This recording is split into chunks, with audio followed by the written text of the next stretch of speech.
the product delivery infrastructure side, what you're seeing internally is typically a bank setup is they've got their core. There's a lot of data that resides holistically in the core.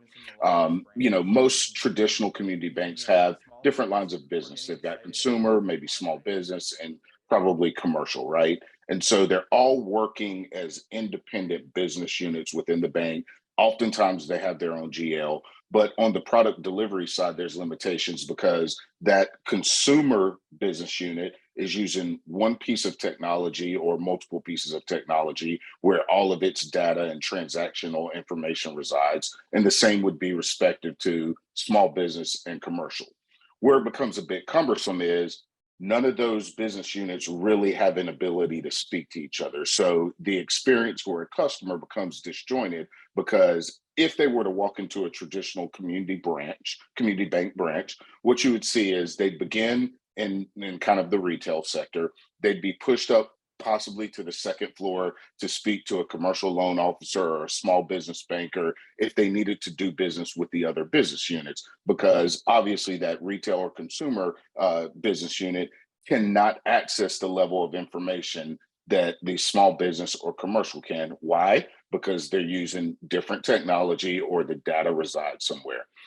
That data is important because holistically it tells that bank or that banker who that customer is, and the level of detail of knowing who that customer is really drives revenue share for the bank and profitability, but also it drives the continuous service that that customer receives, which, as we know, service is the bedrock of that customer returning to that respective bank and doing additional business. So if you don't know who your customer is, if you don't know all the products that they've got, if you don't know how lucrative or how valuable that customer is to your bank, then the level of service becomes a little bit disjointed. The level of delivery and SLA for any type of request that they've got becomes a waiting game and almost seems like a black hole at times. And so there needs to be some resounding connection, what I would say, and the way that that product delivery is done, so that all business units can seamlessly look truly like they're all together and connected within that bank. On the technology side, what you find is, and this really goes down to your most basic forms of technology outside of the core, you may be utilizing Excel, QuickBooks, or any other piece of technology. All of that's technology, right? There's glorified technology where you look at more touch point solutions like LOS and account opening technology. But all of that technology is doing some function or operationally functioning within the bank, for the banker or an employee of the bank, right? But that data is again, it's residing solely in that touch point solution. And the only way to extract that information so that you can do an auxiliary or ancillary activity for that customer is, in most cases, it's very manual. You'll see a printout of paper still today. You'll see an email of information still today. So the connectivity amongst technology, so that there's again a freedom of flow of information, so that real time in the moment you're able to access that information and do that ancillary or additional level of activity so that you can service your customer, is a strong need in the community bank. And typically what you see is they've become so reliant on the manual processes because it just gets them by, that there's really no mind share on how can we do this a little bit more seamlessly. So let's talk about what I coined the black hole, which is the reliance for a community bank on their core provider.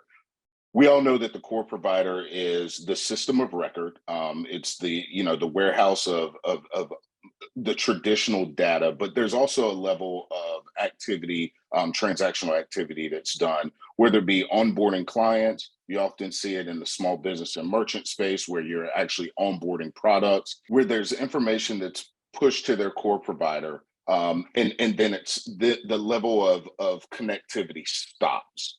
If you're onboarding a merchant product, what you would see is you're transacting on behalf of your customer. You've pushed a request to Fiserv. You've generated potentially a case. and there's nothing. There's no visibility into where it's at, how it's being processed, what the SLA is. You're truly just waiting. What the bank sees and what the bank tries to do is give a level of service or SLA to their customer, saying it'll be 2 to 5 business days. But really, that 2 to 5 business days while it's a waiting game, it's also a guess game because you're relying on a third party partner, even your core provider, who seemingly has a dynamic relationship with you because of the reliance that you've got for other information, like being that system of record for data. But they're also doing processing on your behalf, but you have got no onus on how that process is actually working and when that process will actually be completed. For community banks, when I talked about prior around delivering great service for that customer so that they return, this is one of those true attributes where it can really affect or impact the relationship with that customer, because seemingly what happens is, since there's no connectivity to that core, there really is a breakdown of communication between the third party partner in the bank and their customer. And so the because of no connectivity, the experience truly is very low. If you really are looking forward and really trying to future proof, your bank and the way that you do business so that you can create impact in your community, which, most community banks are focused on, that investment is going to be resounding. It really hits in multiple components. One, you have the ability to grow your customer base.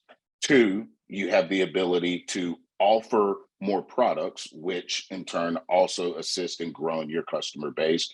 But three, resoundingly, when you focus on what matters most, community banks are known for their customer service or their customer experience. And so that investment in that technology is only going to help enhance that customer experience, because your customer is coming to you knowing that you're going to take care of them, but they also want to receive a wonderful experience, which is going to create the desire to come back and do more business.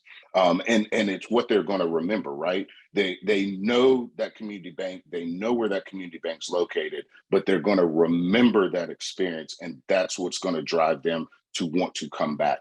And so when you think about that investment, you're not just only investing in the technology, you're investing in your customer as well. I'd offer up the suggestion that that respective financial institution seek platforms much like Ovation CXM that have case studies where they show that they can bring ROI very quickly. They've got the connectors in place, low impact, from a resource perspective, and possibly from an implementation perspective. But once activated, they've got all of the bandwidth to really deliver ROI, and really have a lot of connectivity to touch point solutions, third party providers, and really deliver, to assist in delivering on demand great customer experience internally as well as externally. You're sitting and you've got an onboarding journey, and you know that customers are getting stuck or getting lost or not returning. That's all impactful to the business. And if executives could understand that, yes, you don't have to go in and look at each transaction, but you look at the roll up of that information and understand how your business line or your product line is being impacted, and where your customers are getting stuck or getting lost and not returning, is really going to help you turn things around, and being able to address that real time and in the moment. And even from a internal perspective, being able to redesign that particular journey or the way that onboarding is done is really going to help assist in internally getting your folks, kind of change management, getting them, more effective ways very quickly on how they can deliver to customers. But also what you're going to see is it impacts your customer base, and you'll see an uptick in completion of that particular journey. Maybe it's an application or onboarding, whatever it may be, or even the return of customers, which we know is bedrock and key to that particular financial institution continuing to do business. You want to own the journey. You want to own the process. You want to be able to say, this is how we're going to do business with our customer, and be able to, at any point in time, change any particular part of that process. But if the core provider has no innovative way for you to do that design, the only way that you can really, table stakes, own that process is to go to some type of journey orchestration provider where you can start to design and map your own journeys. And why is that important? When you look at, for most community banks, as you continue to grow, as you continue to expand your customer base, you're going to learn things about your customers. You're going to learn things about the bank and the way that it desires to do business for the future with its customers, as you aggregate different styles of customers, as you grow business lines, as you bring on more products, right?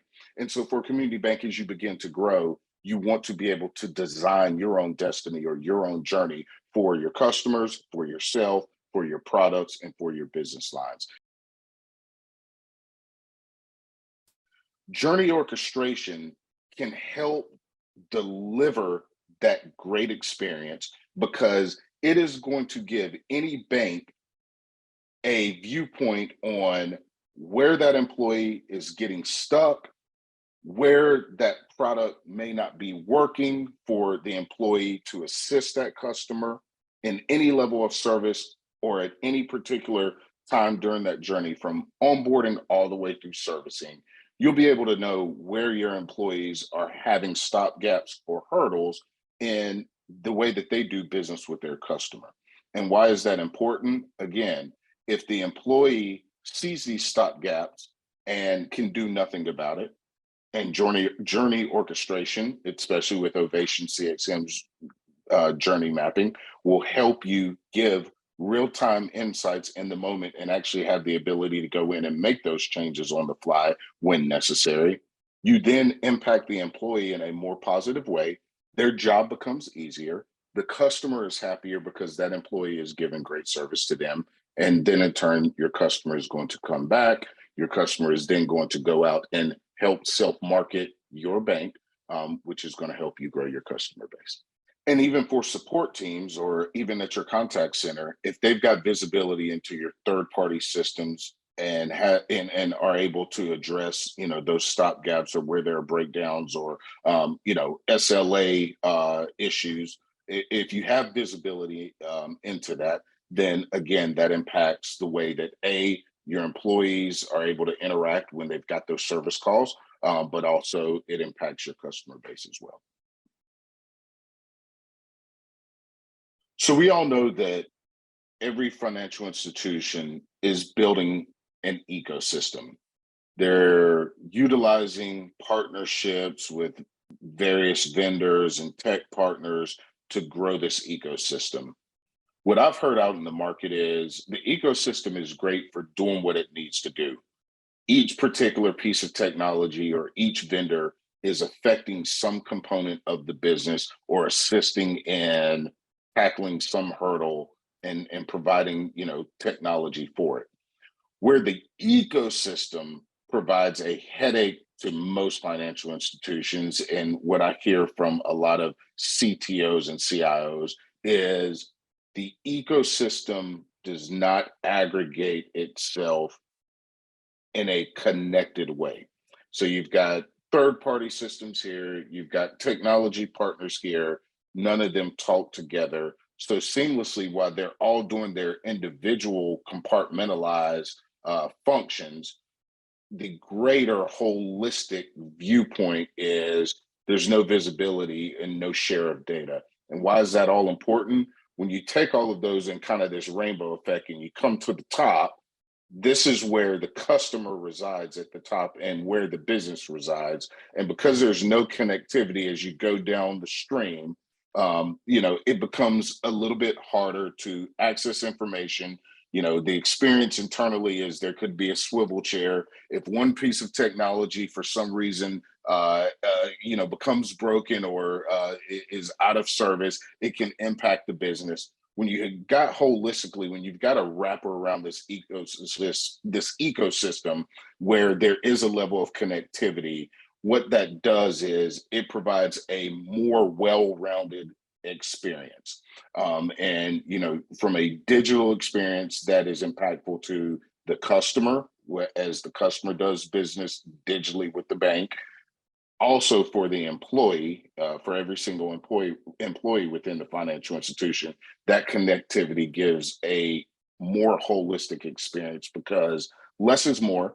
And when I'm not having to log into multiple systems, when I've got easy access to data and I can do my job more efficiently, again, my experience as an employee is I am happy because I'm able to do my job more efficiently and I can deliver value to my customers. And we all know that that brings great experience and great satisfaction to the customer, which then in turn obviously affects the bottom line in a positive way.